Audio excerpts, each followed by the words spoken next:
The Lord, they have composed these wonderful songs for us. మనం పాడే పాటలు ఈ రాసినటువంటి వాళ్ళు ఎంతో భారంతో ప్రభు నడిపించిన దాన్ని బట్టి రాశారు. Brother Bakshi never said, let us sing first verse and the last verse. Bakshi uncle ఎప్పుడు కూడా మొదటి చరణం చివరి చరణం పాడదామని అనలేదు. Never he said that. ఎప్పుడు చెప్పలేదు. 12 verses. 12 చరణాలు ఉంటే దేవునికి స్తోత్రము 12 verses. 12 చరణాలు దాంట్లో. And he will announce. చెప్పేవాడు. 12 verses we all used to sing. 12 చరణాలు పాడేవాడు. Another song 10 verses.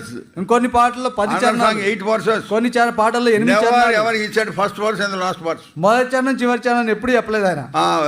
Recently in America, ఈ మధ్య అమెరికాలో brother was announcing like this. ఒక సోదరుడు ప్రకటన చేస్తున్నాడు. Since we don't have any time, shall we sing the last verse of the song? సమయం లేదు కాబట్టి పాటలో చివరి చరణం పాడుకుందాం అన్నాడు. I really got shocked. అకస్మాత్తుగా నాకు ఆశ్చర్యం Then వేసింది. afterwards when I went to pulpit to preach, pulpit దగ్గరికి వెళ్ళిన తర్వాత భోజనం I said like this. నేను అన్నాను, After the meeting is over, కూడికి అయిపోయిన తర్వాత you got 4-5 hours, you gossip and gossip. 4-5 గంటలు గప్పాలు కొడుతూ ఉంటారు.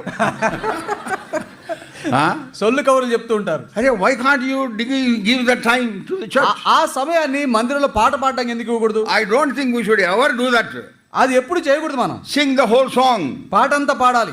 If you think in your mind there is no time, I don't think you should think at all about that. ఆ time లేదు అనుకుంటే అసలు దానికి పాట గురించి Having ఆలోచించకూడదు. come here, we should spend whole time ఇక్కడికి వస్తే పూర్తి సమయాన్ని ఇక్కడ in the గడపాలి. spiritual exercises. ఆత్మీయమైన కార్యకలాపాల్లో Sing full song. పూర్తి పాట పాడాలి.